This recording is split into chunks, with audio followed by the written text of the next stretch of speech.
How do we understand other people? Is Orson Scott Card right that we can never truly understand someone without loving them? Or sometimes does understanding lead to dismissal or worse? Hello and welcome to Office Hours, where we dive into your questions. Ian has asked me to review the 1979 film Being There, with a particular interest in the themes of truth, perception, and appearance, based upon the last video, Fanged Numina and Nick Land. For those of you who are interested, I'll add a link somewhere up one of these corners. I watched the film, and there is so much going on here. First of all, let me say thank you to Ian personally for exposing me to so many amazing films, from Eraserhead and the Holy Mountain and Vertigo and all these other ones. This is up there, but it's a very different valence. Artistically, it's a great film. Artistically, very, very well done film. I profoundly dislike this film at like a personal level. And not that I didn't enjoy watching it. I recommend you see it. It's a good film. But I profoundly, we'll get into this. So first let's go over the plot a little bit. The protagonist of this story, Being There, which I thought would have something to do with Heidegger, it kind of does. We'll get to that. But it more has to do with Robert Heinlein. Again, we'll get to that. The protagonist is a character named Chance. Chance, which is not a coincidental name, a very thematic name, is a gardener. He is also retarded. This guy, not like Down syndrome, but we're in the Robert Downey Jr. went full retard level. We're in the 60 IQ range, maybe less. And he's a gardener who is just obsessed with television. That's all he does. Is he gardens, and he's a very good gardener. He is, by his own admission, a very serious gardener. Pops up later. But he's obsessed with television. And his one skill, aside from gardening and a certain kind of old world manners, is he's very, which actually is not separate, he's very good at mimicry. He can imitate what he sees on television fairly well. That's like what he does. That's how he moves about in the world. That's where he gets his mannerisms from. His one line that he says in response to almost everything is this. He'll just kind of turn and look and go, yes. Which, if you listen closely on the YouTube version of this film, at about a little after an hour and a half in, so when the woman's kind of coming on to him a little bit, you hear in the background a clip of Mr. Rogers from Mr. Rogers' Neighborhood playing in the background. And at one point, Mr. Rogers says that line, says, yes. And you're like, that's where he got that from. He was imitating Mr. Rogers. So that's who Chance the Gardener is. Chance the Gardener is mentally handicapped. He is nonetheless a skillful and knowledgeable gardener, and he's good at imitating the things he sees on television. But he doesn't know anything else. He doesn't know how to interact with people except by this kind of Chinese room man method of imitation, of like what's the kind of the right sounds to make in response to this thing. But the story really begins with Chance's employer, who is a very wealthy man who owns this house, dying. And he finds this out because the black maid has come down and said, he's dead. The old man's dead. And Chance kind of doesn't respond. He's just like, oh, okay. He doesn't think anything's going to change. He thinks everything's going to continue on like normal because it always has. And he's always lived in this house. He doesn't seem to have a last name. He doesn't seem to have a background. He doesn't have, which becomes relevant later. Um, and the maid ultimately leaves. She feels bad for Chance because she knows he's not all there.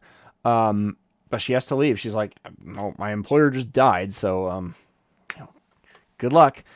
And some lawyers come to take possession of the estate and the house of the deceased, and they're basically like, "Who are you? What are you doing here?" He's like, "I'm the gardener. This is where I live." And they're like, "We have no record of you ever being paid. There's no record of your existence. So, sorry, you gotta go." And so he hits the streets, and like the the telling moment of Chance's like mental thought process is like he's walking along, and he runs into a group of black kids who are standing on the side. There's a lot of like racial undertones in this movie. They're not hidden.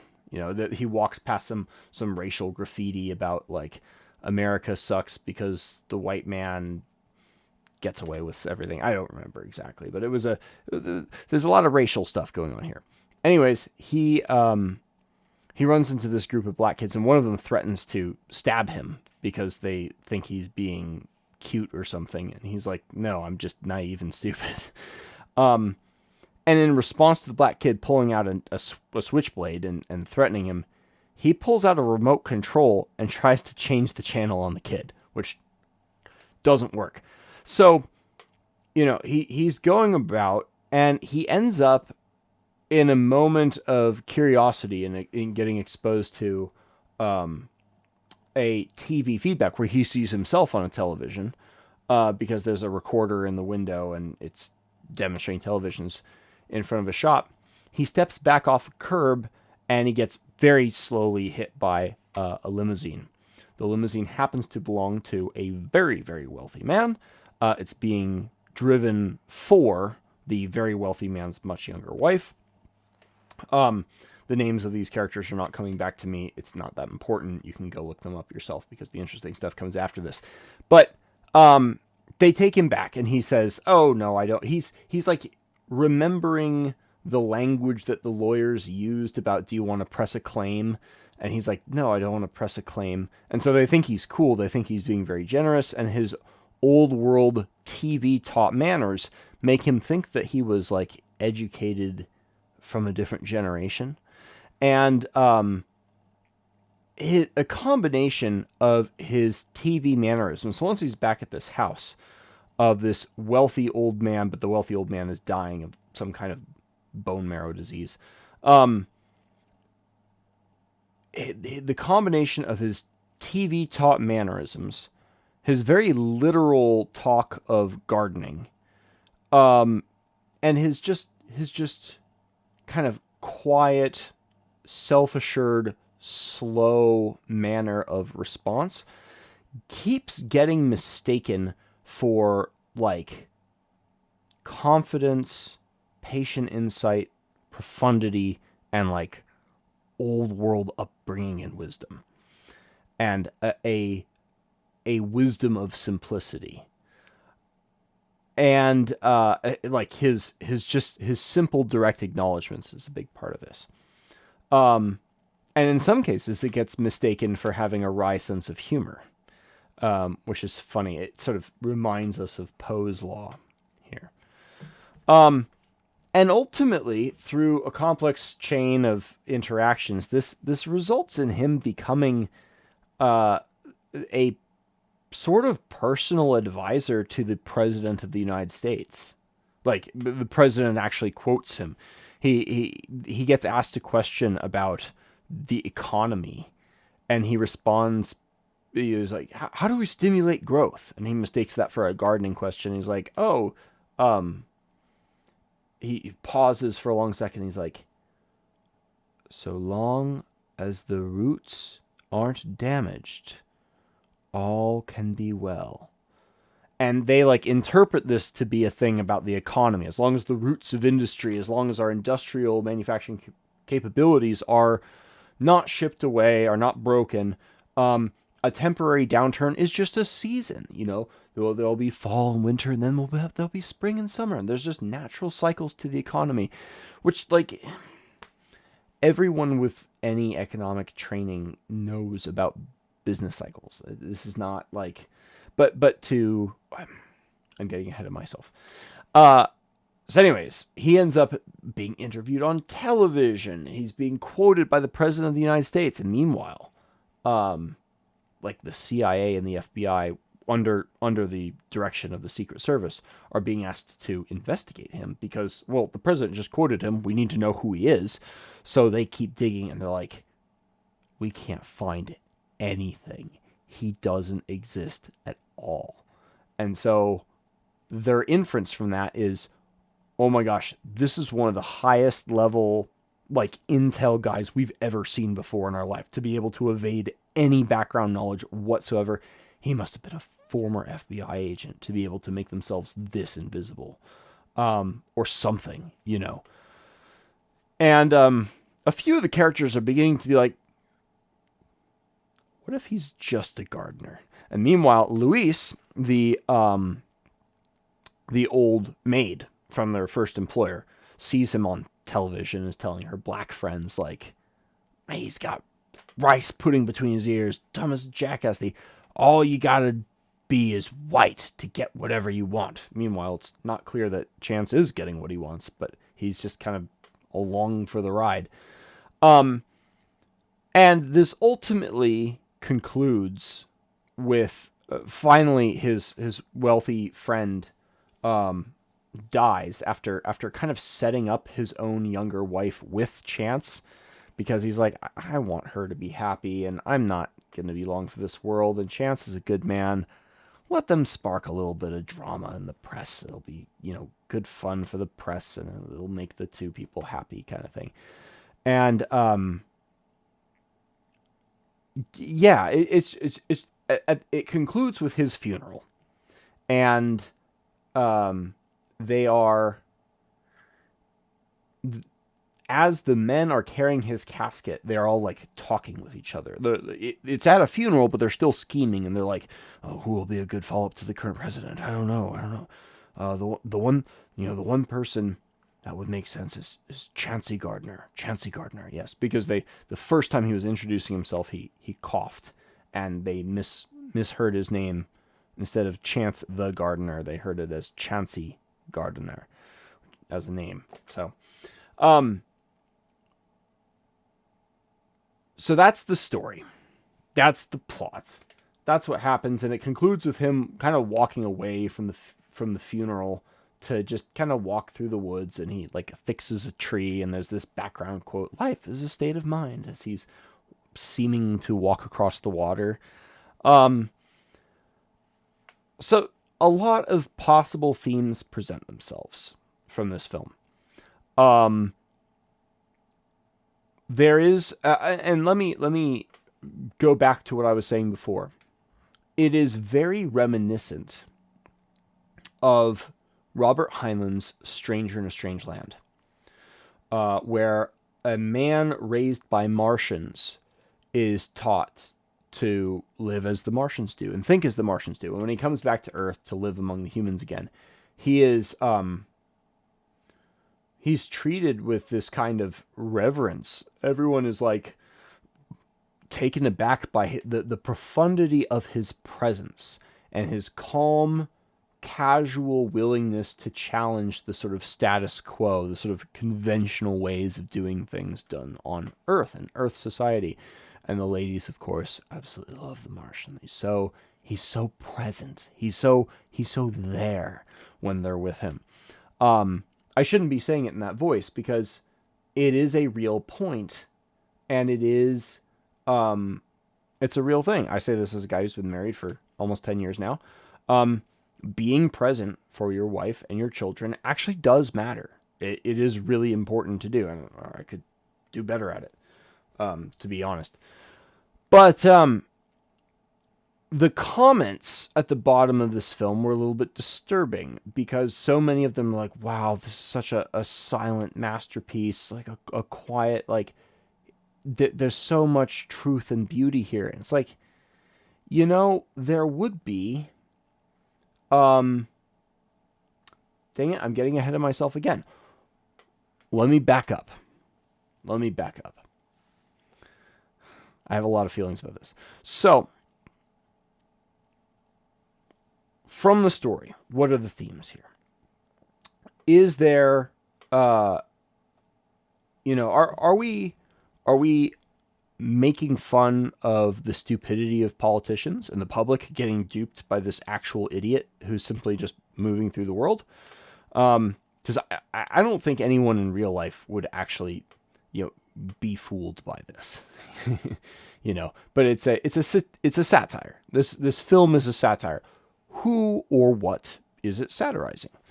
Or is it a commentary on appearances? How everyone is so obsessed with appearances that the people who are most obsessed with appearances are the ones who get duped by a guy who is just naturally good at imitating appearances from television, from watching TV?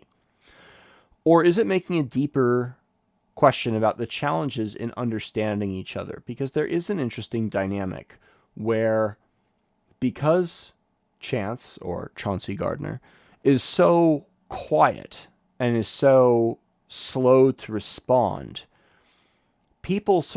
everyone he interacts with winds up sort of projecting their own expectations and hopes onto him, as if he is inwardly thinking what they imagine he's thinking, and they're in on this kind of joke together. There's a funny scene towards the end where Chauncey Gardner has replaced someone as someone who will be having dinner with the Soviet ambassador, and the Soviet ambassador says, "You look like a man who's read Russian folktales," and he just kind of stares at Chance, and Chance kind of just looks back at him and smiles and doesn't say anything. And the Russian's like, "I knew it. I knew you did." And he does the same thing with speaking Russian. He speaks Russian to Chance, and Chance just kind of nods and smiles.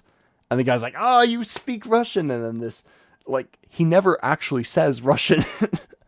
So, is it this projection thing?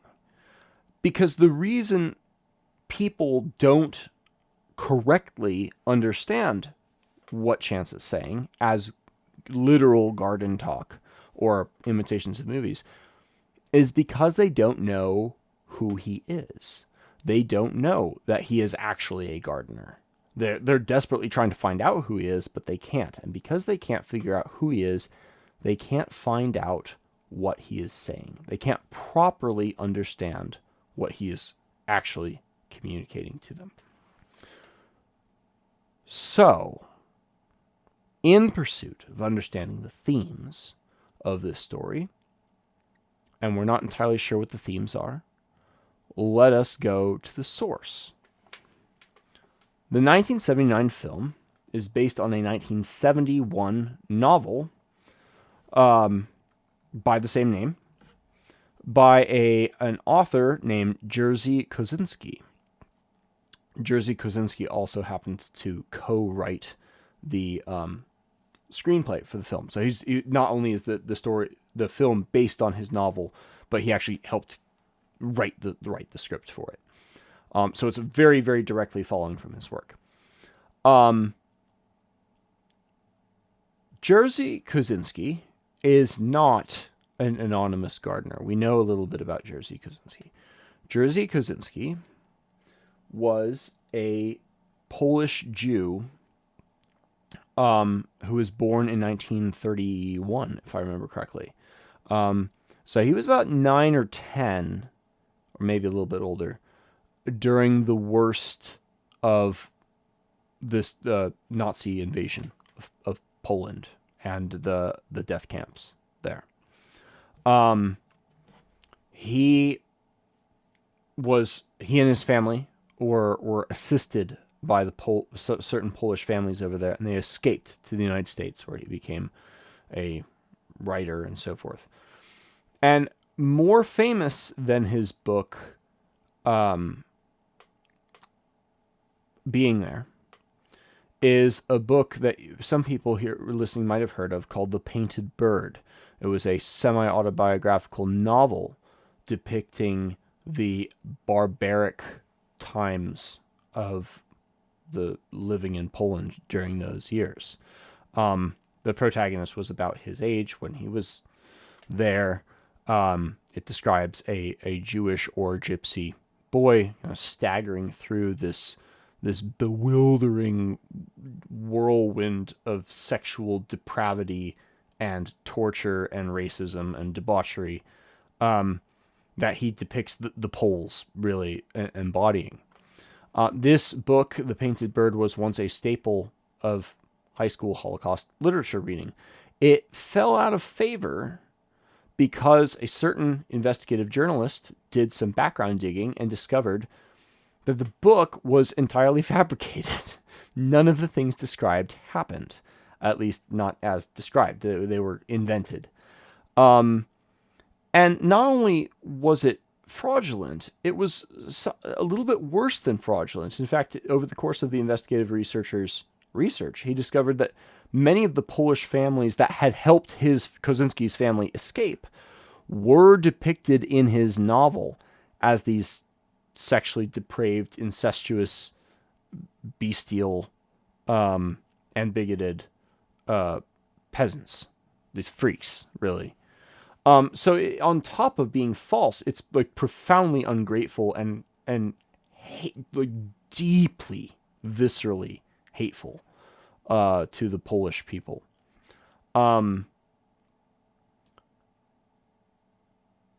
I don't want to go down the whole Jewish thing, and not just because I want to avoid punishment. I'm also a big Homer guy, as some of you might know, and I've been in these big debates with people over the Emily Wilson translation. There are some people out there that say feminism is entirely Jewish influence. I've done a whole Office Hours video about that. I might link that. Probably not. It's not really relevant. Emily Wilson, a very prominent feminist academic and translator and classicist, is ethnically, of course, English, as all the first generation feminists were. The Jewish ones were actually second generation. They were influenced by the English ones. And of course, Emily Wilson has come back into the public because she's been very influential in Christopher Nolan's upcoming film. Christopher Nolan himself is also English. But there happens to be a new translation that just came out last year. I haven't read it all the way through, translation of the Odyssey, but it's in dactylic hexameter and it's amazing. It might be the best translation I've ever read. I've only read a couple pages, but what I've seen is astonishingly good. And that's by Daniel Mendelsohn. There's a Jewish man from New York who's like, freaking English feminist translation. Let me show you how it's done. And he does it really, really well with respect for the source material. So this is not about Jews as a people, okay?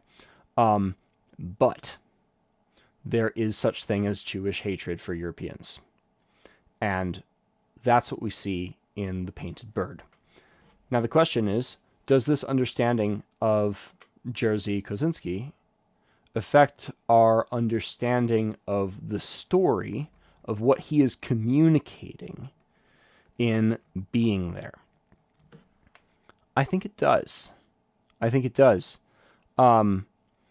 What we are seeing is it is a satire, of course, and my impression is that it is a satire of the idea in Heinlein's Strange in a Strange Land. This idea that just being present makes you this just magnetic, powerful person that everyone respects. He's like, this is so easy to be duped into, or it's like not real or not worthwhile. Look at all these people falling for the appearance of this guy who's not even being there. He's not. Many of the comments at the bottom of the video were like, oh my gosh, it's showing the power of presence there. He's not even present.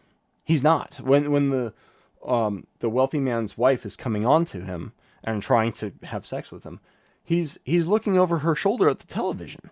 He's not present there. And all of his interactions are like that. All of he's not actually paying attention to what people are saying because he's not understanding them. He's just kind of giving these rote responses to what's an appropriate sound to make in response to this thing. He's not present. So the very title is a mockery of the idea of presence, but it's also mocking the intelligentsia, and this is very common resentment thinking from the sort of person that Vox Day calls gammas. These are people who are a little bit smarter than average, often a little bit shorter than average, very often overweight, and very often subject matter experts. You can read more about that in Vox Day's writing about the sociosexual hierarchy, which is a lot more useful than the internet memed versions of these terms, alpha, delta, sigma, whatever, make them out to be, as is often the case with these concepts. But it has gamma resentment of the powerful. Louis says all it takes to get everything you want is just to be white. Or it just takes chance. Right? It's just a matter of luck that these people arrived. Because, see, they can't even tell the difference between real thought and a gardener imitating what he saw on television. They can't tell the difference between the reality and the appearance. That is, of course, how it appears to people who don't know, because they don't know the difference between appearance. And it's very common resentment thinking by people who think that they deserve to be in power, and it is but for chance that they are not. I personally, let me go on a brief little personal tangent. I have something of a knack for ruining things. And I mean that in like a humorous way. Like I know how to, I have an instinct for someone telling a story and me adding something to it that makes it annoying. I have to, it's a subversive instinct that I have, to make things that people say absurd or ridiculous or scary. I've not really exercised this in public, but I have discovered I'm a weirdly good horror writer. I'm not entirely sure why. I have a skill for ruining jokes. And it's a lot of my own sense of humor is this. I have to keep it in check around my children because it's, not very fun to do that for kids. But this instinct allows me to see when someone else is doing it. And that is this film. Jerzy Kosinski is a profoundly hateful person, I think. Far more so than me. Far more so than me. And in fact, even this story might be an expression of his hatred, not just for the American people and the American powerful elite and for whites, because again, race is a themes here. But also Polish people, again, because if you go to the Wikipedia page for this story and you scroll down to the criticism section, you will find the Polish reader said, hey, this story looks very familiar. This story looks like a plagiarism of a Polish classic called, what was it called? It was the Career of Nicodemus Dizma, by, I'm not even going to try to pronounce that Polish name. And if you look at the stories next to each other, it's a pretty one-to-one. Obviously, a lot of details are changed. The setting is changed. The names are changed. Some of the roles are changed. It's a little bit different, but it's the same idea. It's the same story. So stealing from the people, he's not even that good of a storyteller, apparently. But ironically, what this means is that the people who watch this film and see something profound in Chance's presence, in his being there when he's not being there, are actually doing what all the characters in the film are doing to Chance, but they're doing that to the film. They are projecting what they want to see onto the film when it is not there, because they do not understand what the film is, who the film is, just as the characters in the story don't understand who Chance is, and so they misunderstand what he's doing. The danger of flattery, I think, should be the takeaway. And the flattery of a mirror, of someone who mirrors you or just sits silently and allows you to project onto them, or whatever you think, is something to be mindful of. So yeah, all of that said, a very good film. It is a very well done film. It is a very cringe humor film, which some people enjoy. It's a good satire. It's worth watching. I would recommend it. B plus. You know, I think it is, for all the things I said, it is a classic. It's a good film, but man, what's going on underneath the hood is disturbing, to say the least. So I hope you enjoyed. I hope this has been educational somewhat in understanding, and not all understanding, contra the other great and famous sci-fi writer, which I sort of led with at the beginning.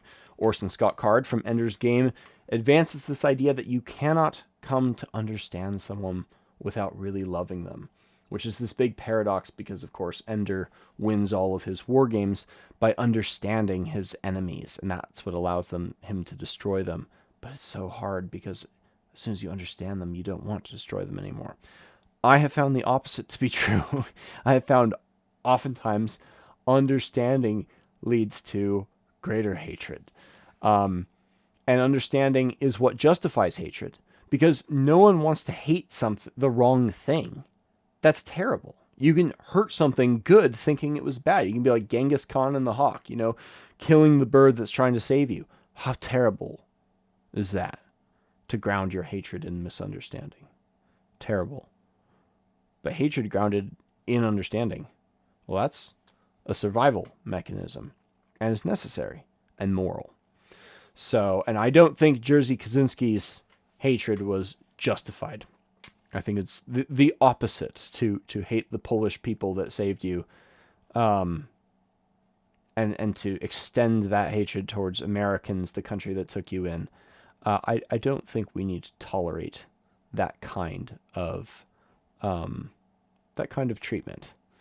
And by not tolerate, I don't mean necessarily do anything to a man who's no longer with us, and we can just watch his film and understand what they are. But we don't need to ignore that dynamic. We don't need to ignore and just kind of sweep under the rug the psychological motivations at work in his most famous novels. A fabrication and a plagiarism, respectively. Both hateful works that are part of a pattern that we should be aware of. So thanks for watching, and take care.